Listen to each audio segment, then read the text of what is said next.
Bonjour Brigitte, bonjour Mme Ziegler. Bonjour. Je téléphone parce que j'ai moi-même été trompé. Et du coup, par beaucoup de mes relations anciennes. Ah. Et donc effectivement, je projetais toujours la faute sur elle en disant que bon voilà, que c'était que j'avais pas des mots très gentils à leur égard a posteriori. Oui, on imagine. Et voilà, les petits mots doux qu'on peut dire bien. après. Voilà. Toutes des garces, quoi. Ouais.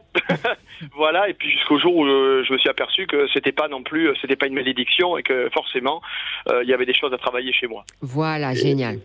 Et que si je les choisissais peut-être pas par hasard non plus. C'est ça. Et qu'il y a quelque chose qui joue très fort chez nous, c'est l'inconscient, et que inconsciemment on peut amener le couple. Alors Jérôme, là vous allez nous donner un scoop. En tant qu'homme, à quoi on reconnaît une femme qui sera infidèle?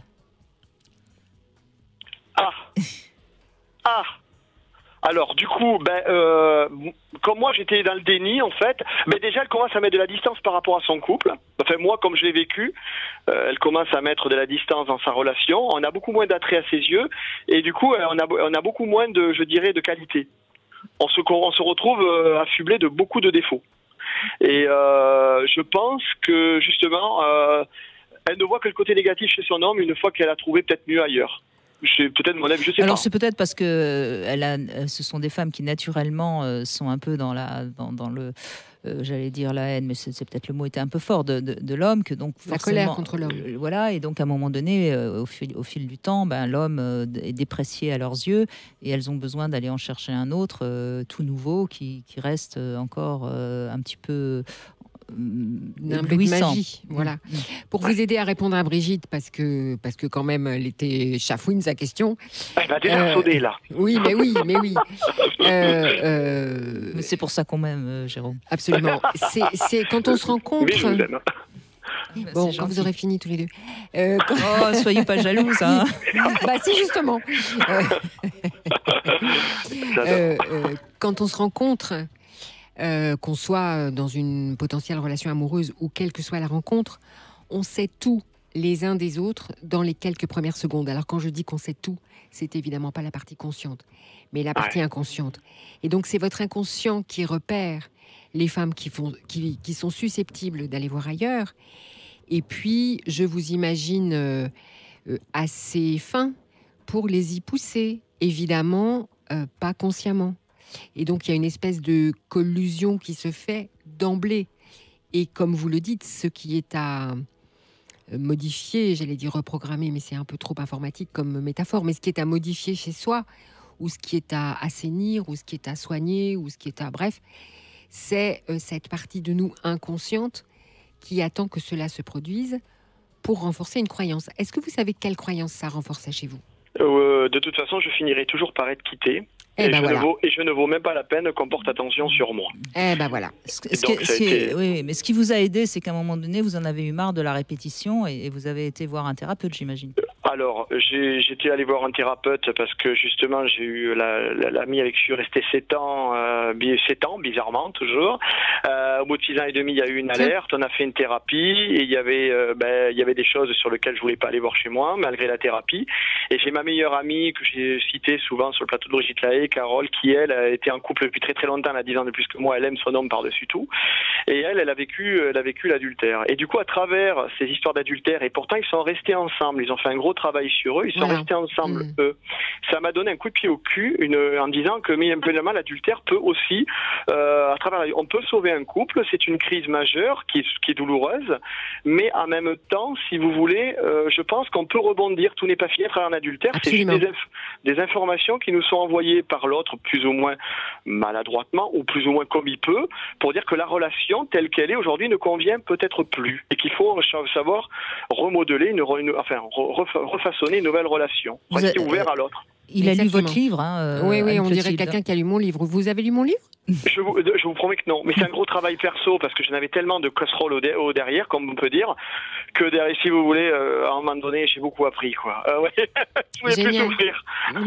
Mais voilà, c'est quand la souffrance devient plus importante que les bénéfices secondaires qu'on tire de sa névrose, on bouge. C'est ça. Et du coup, maintenant, c'est là où la vie est formidable, parce que si vous avez 2 petites minutes, je vais quand même finaliser mon intervention. Non, allez-y, Jérôme, c'est passionnant ce que vous nous racontez, parce qu'on voit qu'il y a vraiment eu une vraie prise de conscience. Non, allez-y. Mais la vie est excellente. C'est ça aussi. À travers mon appel, je rends hommage à la vie parce que la vie est exceptionnelle. Dans le sens où, quand on avance soi-même, eh bien, on irradie différemment et on amène à nous d'autres personnes. Exactement. Et c'est vrai, Carole, pardon, Brigitte, je sais pas si elle se rappelle de moi, mais je suis avec une femme depuis 12 ans et j'ai eu des périodes de jalousie. Du coup, il y a eu des réminiscences à certains moments de ma vie qui sont pas là par hasard, où j'ai eu peur de la perdre, ma femme actuelle, et du coup, je lui ai fait des crises de jalousie. Et plutôt que de... Et voilà, et là, j'étais fautif. Et bizarrement, la vie a emmené dans notre relation des nouveaux hommes qui sont venus, qui ont débarqué, et c'est jamais rien passé, mais ça m'a ramené à ma jalousie. Et du coup, ça m'a amené à travailler ma jalousie pour rendre la relation plus légère. Et maintenant, aujourd'hui, là, elle fait des arts martiaux avec 15 hommes, qu'elle a rien que pour elle. Ouais. Et alors, figurez-vous que c'est pas les plus pourris en plus. Hein. C'est des beaux poulets, les mecs. Bravo. Arts martiaux, on voit bien, ouais. Ah ouais, vraiment, ouais. Et il y en a qui sont tatoués, je peux vous dire, ils sont virils. Et ils sont ce que je ne serais pas, mais moi je suis juste moi. Et c'est ça aussi l'estime de soi. Magnifique. C'est qu'en fait, on est soi-même, on a apporté ce qu'on a de meilleur à l'autre.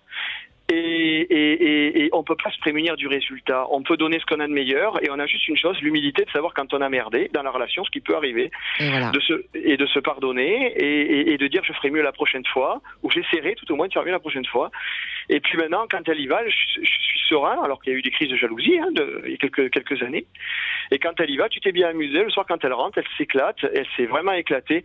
Et je crois que c'est pas la peine de polluer la relation après. Mais ça, c'est facile à dire maintenant que j'ai fait le travail. Hein. C'est ça, exactement. Je porte pas non plus, je l'ai fait. Alors je peux pas juger ceux qui le font. Attention, je pose mes mots quand même. Mais je pense que quand combien de temps il vous a fallu pour arriver à cette sagesse? J'ai commencé mon parcours, j'ai fait la PNL, l'hypnose et du Reiki, et il m'a fallu 10 bonnes années pour arriver à être serein. Mais les événements arrivaient les uns après les autres, et à chaque événement, j'apprenais à réorienter ma pensée pour rendre les choses. Donc, si vous voulez, la vie c'est important, parce que c'est vrai qu'à vous écouter, on a l'impression que c'est facile. Non, 10 ans de sa vie, c'est un vrai chemin, hein, et bravo, parce qu'on sent que vous êtes centré. Hein. Moi, j'aime bien cette image, quand on est vraiment centré, a priori, tout est plus facile, quoi. On n'est plus bousculé, si je puis dire, parce que justement, on est centré. Mais centré sur... Oh, pardon, excusez-moi. Non, allez-y. Je vous en prie, allez-y. Mais quand on dit centré sur nous, il y a une connotation négative. Et alors que, en fait, quand je m'arrive, je suis très souvent centré sur moi, sur ce que je ressens, sur ce que je vis, comment je le vis, et comment les comportements de l'autre ont quel impact sur moi. C'est ça. Et comment En fait, je pense que ce que dit Brigitte, ou en tout cas ce que moi je dis quand je dis centré, la façon dont j'ai entendu que Brigitte le disait, c'est, comment dirais-je, dans son axe entre ce qu'on sent, ce qu'on pense, ce qu'on fait, ce qu'on dit. C'est ça, centré. C'est pas forcément nombrilo-centré. Hein. C'est pas centré sur soi, qui là, pour le coup, peut être un peu embêtant, même si ça arrive souvent au cours d'une thérapie. Il y a un moment où il faut sortir de ça. Il y a aussi autre chose que vous dites qui me paraît extrêmement important, et que le discours psy ambiant ne relaye pas assez. C'est que l'estime de soi, qui comme son nom l'indique est une estimation, donc une évaluation de soi sur des critères extérieurs, bon, c'est une chose et on a besoin qu'elle soit à peu près tranquille pour nous fiche la paix. Mais ce qui est fondamental, et ce dont vous parlez en fait, c'est l'acceptation de soi. C'est-à-dire, je connais mes travers, je connais aussi mes lumières, les choses qui vont bien chez moi. Et quand j'ai merdé, comme vous dites, eh ben, je peux le reconnaître et on en parle. Et c'est ça qui permet à la vie de redevenir fluide. Et c'est de ça dont vous parlez, il me semble. Ça, je pense, on parlait hier des fausses notes avec Marc Vella qui a créé la caravane amoureuse. C'est exactement ça, quoi. C'est que oui, on fait des fausses notes et alors il faut s'accepter. Et j'aime beaucoup votre témoignage et je vous remercie beaucoup, Jérôme, d'avoir témoigné parce que merci beaucoup. Merci à vous deux. C'est un beau parcours que vous avez fait. Bravo. Merci à vous.